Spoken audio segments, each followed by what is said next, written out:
Good morning students. CCA online education channel में आप सभी विद्यार्थियों का स्वागत है। लास्ट क्लास में अपन पढ़ रहे थे कार्बोहाइड्रेट्स के बारे में। जैव रसायन का जो लेसन है अपन ने स्टार्ट किया था, उसमें अपन पहले टॉपिक लिया था कार्बोहाइड्रेट। कार्बोहाइड्रेट के जो प्रकार थे वो पढ़ रहे थे और उन प्रकारों में अपन ने मोनोसेकेराइड क्या होते हैं, ओलिगोसेकेराइड क्या होते हैं, उन दोनों के बारे में चर्चा कर ली थी। आज हम उससे आगे नेक्स्ट स्टार्ट करते हैं, वो है आपके पॉलीसेकेराइड। तीसरे प्रकार का जो कार्बोहाइड्रेट का प्रकार है, मैं यहाँ लिख देता हूँ कार्बोहाइड्रेट के प्रकार। कार्बोहाइड्रेट के प्रकार में अपन ने बात की थी, पहला था मोनोसेकेराइड, मोनोसेकेराइड्स, जिसके बारे में अपन ने कल चर्चा कर ली थी। दूसरा है अपने ओलिगोसेकेराइड्स, इसके बारे में भी अपन ने कल चर्चा कर ली थी। तीसरा जो है वो है आपके पॉलीसेकेराइड, पॉलीसेकेराइड्स। इसके बारे में आज अपने को चर्चा करनी है, ये पॉलीसेकेराइड क्या होता है। देखो बच्चों, जो पॉलीसेकेराइड होते हैं वो मोनोसेकेराइड व ओलिगोसेकेराइड के उच्च आणविक भार वाले बहुलक होते हैं। पॉलीसेकेराइड एक तरीके से बहुलक होते हैं और ये जो बहुलक होते हैं उनकी एकलक इकाई जो होती है वो या तो मोनोसेकेराइड्स होते हैं या फिर ओलिगोसेकेराइड्स होते हैं। इस प्रकार से ये क्या होते हैं, एक बहुलक होते हैं जो उच्च आणविक भार वाले होते हैं। तो यहाँ पे मैं नोट कर देता हूं कि ये उच्च अणुभार वाले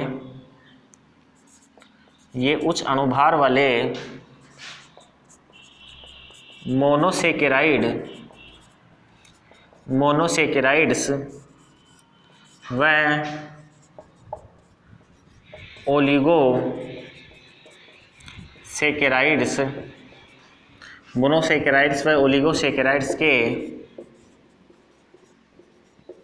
बहुलक होते हैं। तो मोनोसेकेराइड्स व ओलिगोसेकेराइड्स के ये उच्च अणु भार वाले बहुलक होते हैं। अर्थात जब अपन इनका जल अपघटन करते हैं, पॉलीसेकेराइड का जब जल अपघटन किया जाता है तो ये सामान्यतः किसमें बदल जाते हैं, ये आपके जल जो ये मोनोसेकेराइड्स इकाइयाँ हैं उनमें परिवर्तित हो जाते हैं।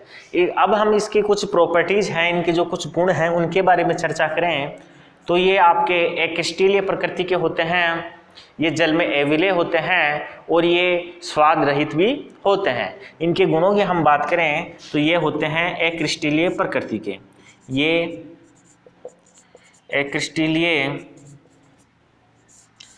क्रिस्टलीय प्रकृति के स्वादहीन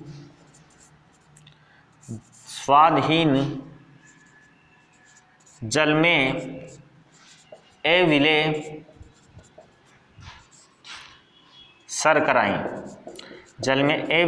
शर्कराएं हैं। देखो बच्चों, ये जल में एविले होते हैं, स्वादहीन होते हैं ये, और ये अक्रिस्टलीय प्रकृति के होते हैं।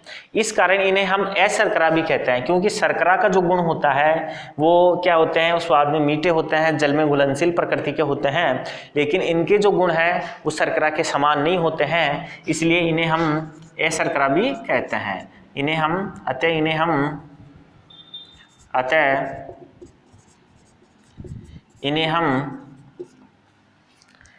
अशर्कराएं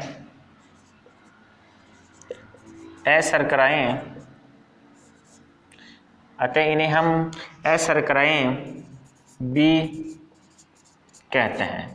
ये अशर्कराओं की श्रेणी में आती हैं क्योंकि इन्हें हम क्या कर सकते हैं, ये जल में विलय भी नहीं होते हैं, स्वादहीन होते हैं और अक्रिस्टलीय प्रकृति के होने के कारण इन्हें अपन क्या बोलते हैं, अशर्कराएं बोलते हैं। देखो बच्चों, इनका जो साधारण सूत्र होता है, सामान्य इसका जो सूत्र होता है वो होता है C6। इनका सामान्य सूत्र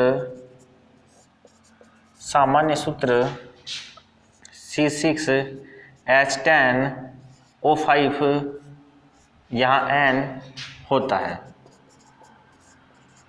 जहाँ n अज्ञात होता है, जहां n अज्ञात होता है। n कुछ भी हो सकता है, मैक्सिमम 10, 15, 20, 100, 150, 200, 500 कितने भी हो सकते हैं, लेकिन ये अज्ञात होता है, फिक्स नहीं पाया जाता है। और ये इसका क्या होता है, सामान्यतः सूत्र होता है। शर्कराओं के बारे में हम चर्चा करें तो जो शर्कराएं होती हैं, ये शर्कराएं जो पॉलीसैकेराइड्स होती हैं, वो पॉलीसैकेराइड सामान्यतः शर्कराओं के एनहाइड्रेट्स होते हैं। शर्कराओं के एनहाइड्रेट्स होते हैं पॉलीसैकेराइड्स, और उनका यदि हम तनु अम्ल की उपस्थिति में क्या करते हैं, जल अपघटन करते हैं। तनु अम्ल की उपस्थिति में जब इनका जल अपघटन करवाया जाता है तो उनसे शर्कराएं निर्मित हो जाती हैं। शर्कराएं वो होती हैं, अभी अपन ने कहा कि ये अशर्कराएं भी कहते हैं। अशर्कराएं कहने का मतलब ये है कि ये शर्करा के गुण नहीं रखते हैं, बाकी ये शर्करा इनको अपन बोलते हैं। तो मैं यहाँ लिखता हूँ कि ये शर्कराओं के एनहाइड्रेट होते हैं। ये क्या होते हैं बच्चों, ये शर्कराओं के एनहाइड्रेट होते हैं। इनका यदि तनु अम्ल की उपस्थिति में जल अपघटन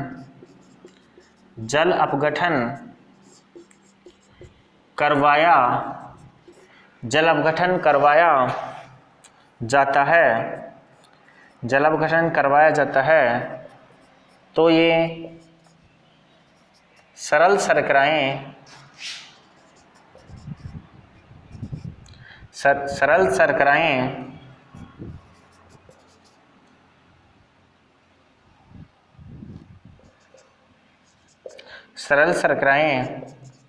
देते हैं।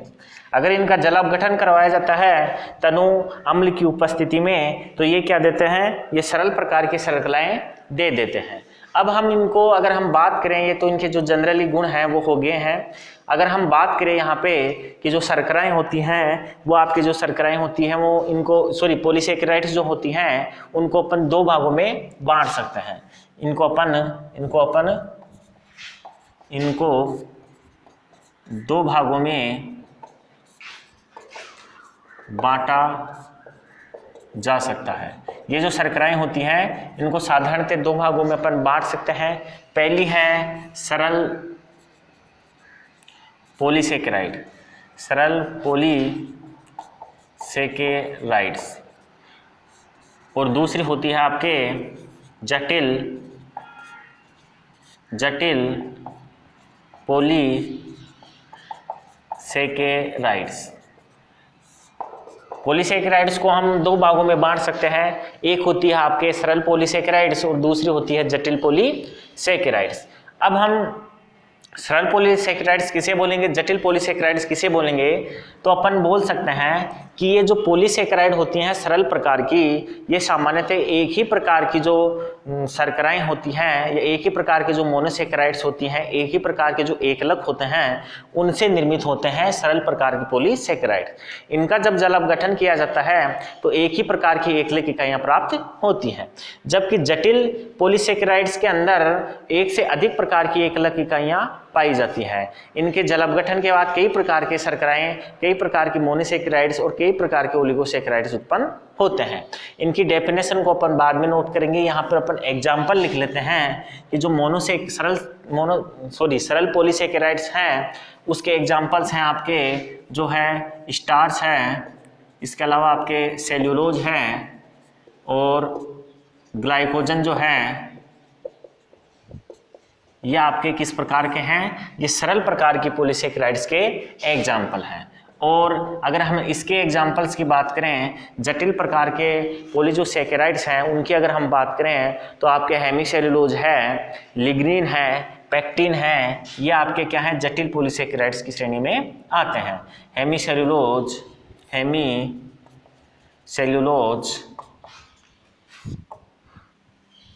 लिग्निन और पैक्टिन, ये आपके जटिल पॉलीसेकेराइड की श्रेणी में आते हैं, हेमीसेलुलोज, लिग्निन और पेक्टिन। यहाँ आप इसको नोट कीजिए स्क्रीनशॉट लेके, फिर अपन आगे स्टार्ट करते हैं।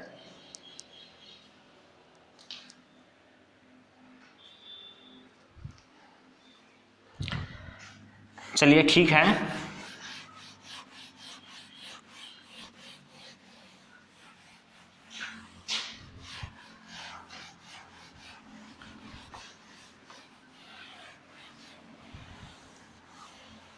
अपन देख रहे थे सरल प्रकार की पॉलीसेकेराइड्स और जटिल प्रकार की पॉलीसेकेराइड्स, उसके एग्जाम्पल्स की अपन ने चर्चा की थी। हम अब इनके एग्जाम्पल्स के बारे में कुछ जनरली जो इनकी विशेषताएं हैं उन विशेषताओं के बारे में अपन एक एक करके देखते हैं। तो सबसे पहले अपन लेते हैं सरल पॉलीसेकेराइड्स। सरल पॉलीसेकेराइड्स के बारे में मैंने आपको बताया था कि ये सरल प्रकार के पॉलीसेकेराइड्स वो होते हैं जिनका जब जलापघटन किया जाता है तो एक ही प्रकार के क्या प्राप्त होते हैं, मोनोसेकेराइड या फिर ओलिगोसेकेराइड प्राप्त होते हैं। इस प्रकार के जो पॉलीसेकेराइड होते हैं उनको सरल पॉलीसेकेराइड की श्रेणी में अपन ने रखा था, और एग्जाम्पल में अपन ने बात की थी सेलुलोज, स्टार्च और ग्लाइकोजन है। इसके साथ आपके इनुलिन जो होता है वो भी आपके एक एग्जाम्पल है इसका। तो अपन एक एक करके इनकी चर्चा करते हैं। सबसे पहले लेते हैं अपन सेलुलोज को। सबसे पहले अपन सेलुलोज के बारे में बात करते हैं। देखो बच्चों, सेलुलोज जो है वो पृथ्वी पर पाए जाने वाले जो पॉलीसेकेराइड होते हैं उन पॉलीसेकेराइड में सबसे अधिक मात्रा में, सर्वाधिक मात्रा में पाए जाने वाला आपके पॉलीसेकेराइड है। सेलुलोज सबसे अधिक प्रकार के जो अधिक मात्रा में, सर्वाधिक मात्रा में पाए जाने वाला पॉलीसेकेराइड है। तो मैं यहाँ इनको नोट करता जाता हूँ। ये प्रकृति में सर्वाधिक मात्रा में पाया जाने वाला पॉलीसेकेराइड है। पॉलीसेकेराइड्स हैं।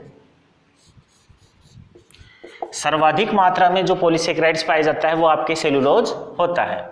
आगे हम बात करें कि ये जो सेलुलोज होता है यह आपके पादपों की जो कोशिका भित्ति होती है उन कोशिका भित्तियों के अंदर बहुतायत में पाया जाता है। सामान्यतः सभी प्रकार के जो पादप होते हैं उनमें कोशिकाएं होती हैं, उनमें कोशिकाएं भित्ति भी होती हैं, और प्रत्येक पादप की कोशिका जो भित्ति होती है वो सेलुलोज से निर्मित होती है। तो मैं यहाँ लिख देता हूँ ये पादप की कोशिका भित्ति, पादप की कोशिका भित्ति में पाया जाता है। ये जो होता है ये आपके पादप की जो कोशिका भित्ति होती है उसमें बहुतायत के अंदर सर्वाधिक मात्रा में पाया जाता है। हम एग्जाम्पल्स की बात करें कि ये किन किन पादपों में किस किस रूप में पाया जाता है, तो आपकी जो जूट होता है, पटसन होती है, रुई होता है, कपास है, लकड़ी है, अनाज के जो छिलके हैं, अनाज का जो भूसा होता है, उनके अंदर सर्वाधिक मात्रा में सेलुलोज पाया जाता है। तो मैं ये लिख देता हूँ यहाँ पे कि ये कपास, पटसन,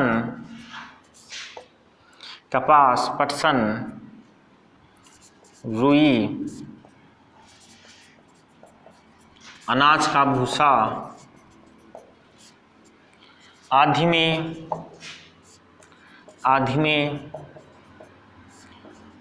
पाया जाता है।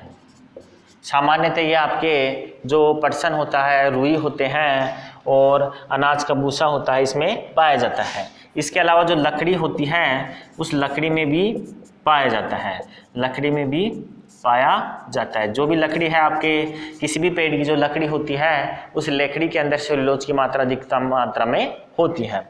इसके अलावा आपकी जो रुई होती है, रुई आपके कपास से निर्मित होती है। रुई होती है, उस रुई के अंदर लगभग 90% से अधिक जो होता है वो सेलुलोज पाया जाता है। तो अपन ये कह सकते हैं कि सेलुलोज शुद्ध मात्रा में, शुद्ध जो उदाहरण है सेलुलोज का वो है आपके रुई। रुई में सर्वाधिक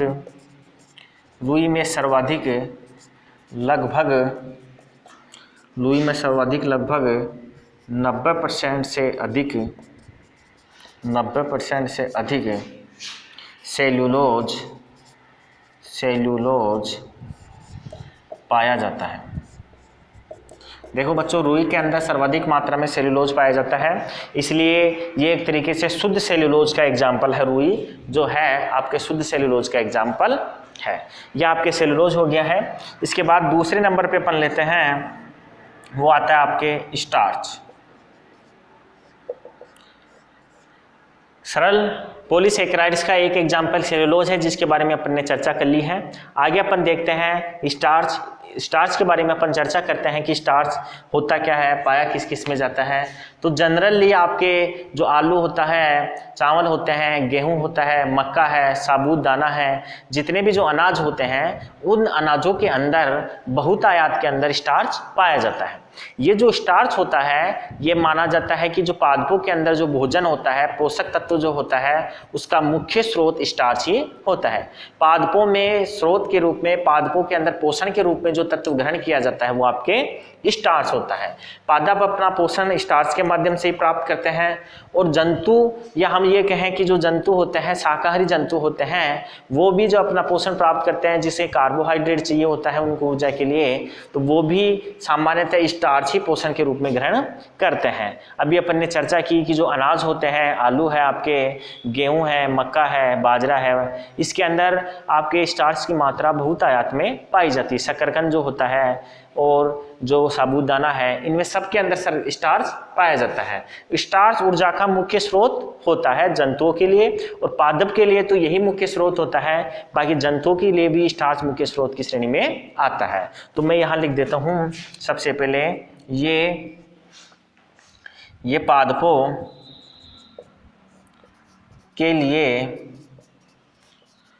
पोषक का मुख्य स्रोत है।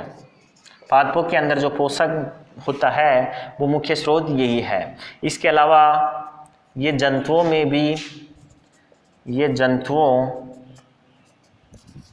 के लिए भी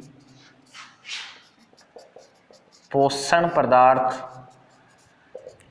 प्रदान करता है। ये क्या करता है बच्चों? ये जंतुओं को भी पोषण पदार्थ प्राप्त करता है।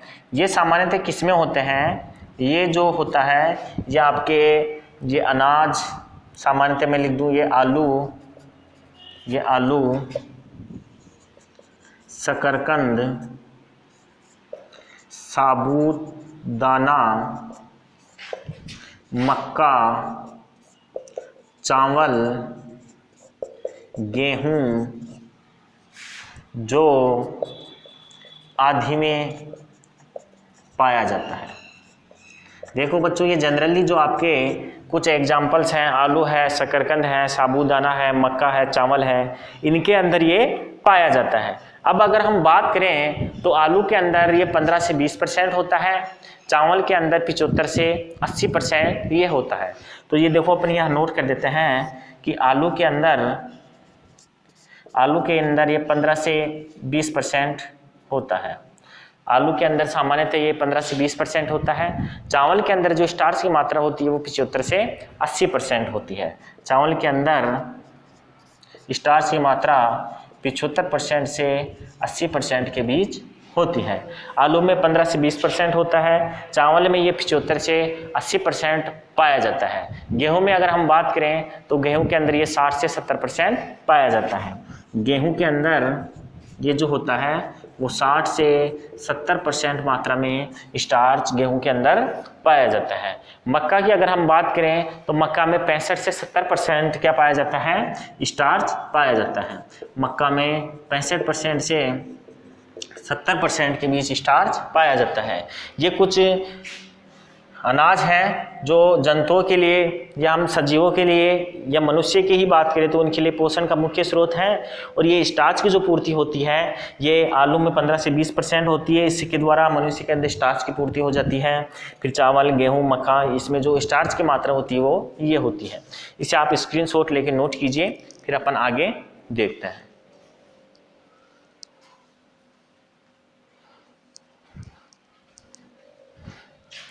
चलिए ठीक है, स्टार्च के बाद आपके आता है सेल्यूलोज हो गया, स्टार्च हो गया, अब है ग्लाइकोजन।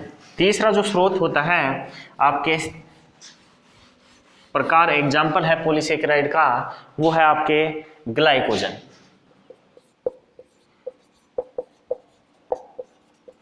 देखो बच्चों, ये जो ग्लाइकोजन होता है, ये ग्लाइकोजन सामान्यतः जो मनुष्य होता है उस मनुष्य के अंदर पाया जाता है। जंतुओं के अंदर जो स्टार्च होता है, उस स्टार्च का जो संग्रहण होता है वो ग्लाइकोजन के रूप में होता है। जंतुओं में जो ग्लाइकोजन का जो संग्रहण होता है, कार्बोहाइड्रेट का जो संग्रहण होता है वो ग्लाइकोजन के रूप में होता है। ये सामान्यतः यकृत कोशिकाओं के अंदर संग्रहित होता है। इसके अलावा अन्य जो कोशिकाएं होती हैं उन कोशिकाओं के अंदर इसका संग्रहण होता है। यकृत में संग्रहण होने के कारण इसे यकृत स्टार्च के नाम से भी जाना जाता है। जब मनुष्य के अंदर पोषण तत्व की आवश्यकता होती है, जब भोजन नहीं मिला होता है, भोजन जब वो नहीं करता है, तो जो ग्लाइकोजन होता है उसका अपघटन होता है। ग्लाइकोजन के अपघटन से ग्लूकोज बनता है और ग्लूकोज के दहन के परिणाम स्वरूप ऊर्जा मिलती है, और ये प्रक्रिया जो ऊर्जा होती है वो शरीर के लिए आवश्यक होती है। तो यदि कोई व्यक्ति किसी निश्चित समय के लिए 2 दिन 3 दिन यदि भोजन नहीं करता है, तो उसके शरीर में जो जमा ग्लाइकोजन होता है उससे उसको ऊर्जा मिलती रहती है। ग्लाइकोजन जो होता है वो अपघटित होकर ग्लूकोज में रूपांतरित हो जाता है और उससे उसको ऊर्जा मिलती रहती है। तो मैं यहाँ लिखता हूं कि ये जंतुओं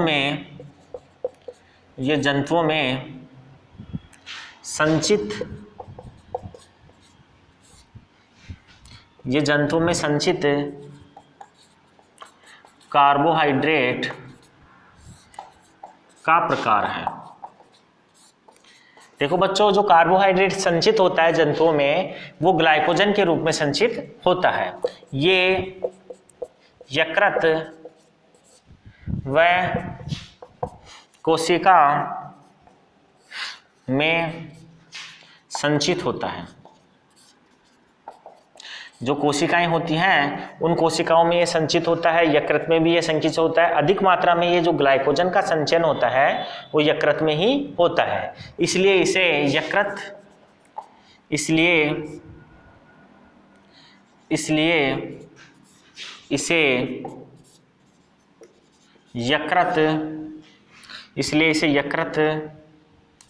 स्टार्च भी कहते हैं।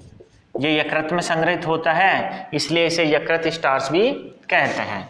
देखो बच्चों, आगे अपन देखते हैं कि ये जो स्टार्च होता है, ग्लाइकोजन जो होता है वो जंतुओं में क्या होता है, संग्रहित होता है। तो ग्लाइकोजन के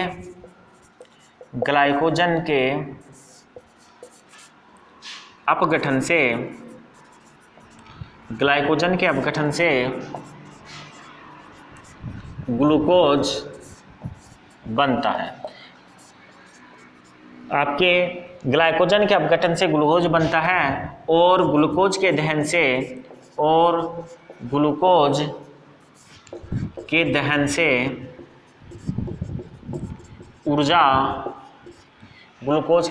ऊर्जा प्राप्त होती है। तो अगर कोई व्यक्ति कुछ समय के लिए भोजन नहीं करता है तो उसके शरीर में उपस्थित जो ग्लाइकोजन है वो ग्लाइकोजन ग्लूकोज में अपघटित हो जाता है, और इस ग्लूकोज के अपघटन से जो दहन होता है ग्लूकोज का, उससे उसको ऊर्जा मिलती रहती है। तो ग्लाइकोजन के रूप में जो भोजन होता है वो जंतुओं के अंदर संग्रहित होता है, और ये सामान्य से यकृत के अंदर संग्रहित होता है।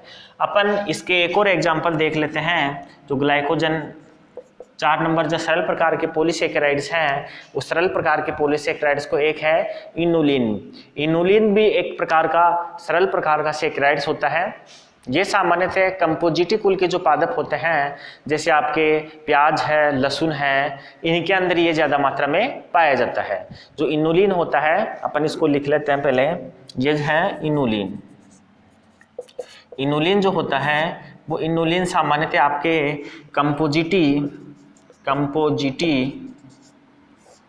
कंपोजिटी कुल के पादपों, इसमें आपके प्याज, लहसुन आदि कंपोजिटी कुल के पादपों में पाया जाता है। जो इनुलिन होता है, ये इनुलिन एक प्रकार का सरल पॉलीसेकेराइड है जो कंपोजिटी कुल के पादपों में पाए जाते हैं और ये पादप आपके प्याज, लहसुन आदि होते हैं। ये जो आपके होते हैं इनुलिन जो होता है वो आपके फ्रैक्टोज का बहुलक होता है। इनुलिन आपके फ्रैक्टोज का क्या होता है? बहुलक होता है। ये फ्रैक्टोज का बहुलक होता है। इनुलिन जो होता है वो फ्रैक्टोज का बहुलक होता है। यदि तनु अम्ल की उपस्थिति में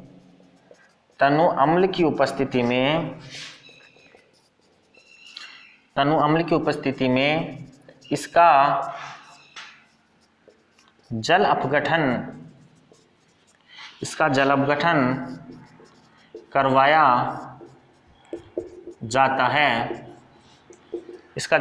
करवाया जाता है, तो ये फ्रैक्टोज देता है। तनु अम्ल की उपस्थिति में जब इसका जल अपघटन करवाया जाता है तो ये क्या दे देता है? ये आपके फ्रैक्टोज दे देता है। और बच्चों ये सामान्यतः जो होता है आपके इनुलिन जो होता है ये पादपों के अंदर जो फल होते हैं उन फलों की सुरक्षा करने का काम करता है। तो मैं यहाँ लिख देता हूँ ये फलों की सुरक्षा का कार्य भी करता है। देखो बच्चों ये क्या वो होता है, ये आपके फलों की सुरक्षा का कार्य भी करता है। ये कंपोजिट कुल के पादपों में पाया जाता है, फ्रैक्टोज का बहुलक होता है। तनु अम्ल की उपस्थिति में जल अपघटन कराने पर ये आपके फ्रैक्टोज दे देता है और ये फलों की सुरक्षा का काम भी करता है। इसे आप स्क्रीनशॉट लेकर नोट कीजिए। फिर अपन देखते हैं जटिल प्रकार के पॉलीसेकेराइड।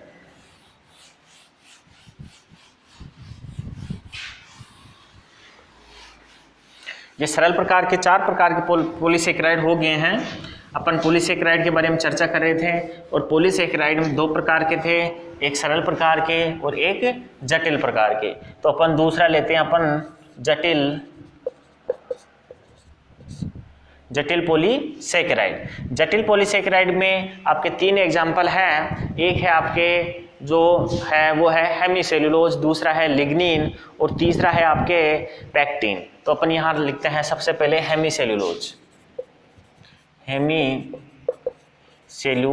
ज़्यादा इसके बारे में जानकारी आपके है नहीं, थोड़ी बहुत जितनी है वो मैं आपको बता देता हूँ। हेमीसेलुलोज जो है वो सामान्यतः कोशिका भित्ति के अंदर पाया जाता है और ये लिग्निन के साथ कोशिका भित्ति में पाया जाता है। सामान्यतः कोशिका भित्ति में सेलुलोज होता है, लेकिन जो जटिल अधिक उम्र के पादप हो जाते हैं, जिन पादपों की आयु बढ़ जाती है, उनमें लिग्निन के साथ कोशिका भित्ति के अंदर हेमीसेलुलोज भी पाया जाता है। तो मैं यहाँ लिख देता हूँ ये लिग्निन के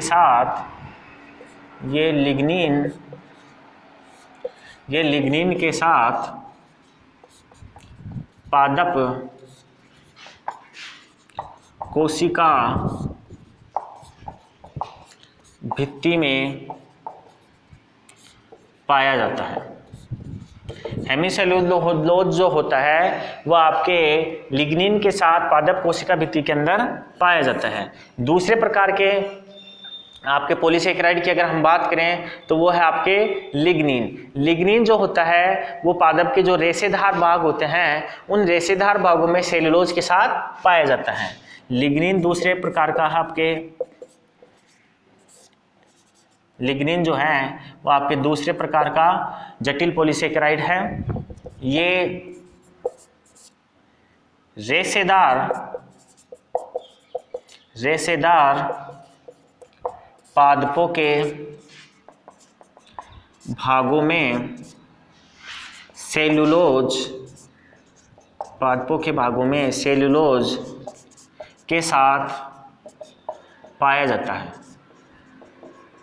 देखो बच्चों ये जो होता है यह आपके सेलुलोज के साथ पाया जाता है और पादपों के उन भागों में पाए जाते हैं जो कैसे होते हैं, रेशेदार होते हैं। जैसे आपके पादप रस्सी वाले पादप जो होते हैं, जूट है, कपास है, उसके अंदर सेलुलोज के साथ आपके लिग्निन की मात्रा भी पाई जाती है जो उसको और भी मजबूत बना देती है। तीसरा है आपके पैक्टिन। देखो बच्चों, ये जो पेक्टिन होता है, ये पेक्टिन सामान्यतः आपके फलों में पाया जाता है और ये फलों में उसकी सुरक्षा करने का काम करता है। फलों के अंदर जो उसके साधारण प्रकार में तो फ्रैक्टोज होता है, जो उसमें माल्टोज होता है, जो उसके अंदर आपके मिठास उत्पन्न करता है, लेकिन जो पेक्टिन होता है वो जटिल प्रकार का पॉलीसेकेराइड होता है जो आपके पादपों की सुरक्षा कर, फलों की सुरक्षा करने का काम करता है। तो मैं यहाँ लिखता हूँ ये फलों में पाया जाता है, ये फलों में पाया जाता है जो उसकी सुरक्षा का कार्य करता है। ये किस में पाया जाता है बच्चों? ये पाया जाता है फलों के पेड़ों के पादपों के जो फल होते हैं उनमें पाया जाता है, उसकी सुरक्षा करने का काम करता है। यह आपके जटिल प्रकार के जो पॉलीसेकेराइड्स हैं वो कंप्लीट होते हैं।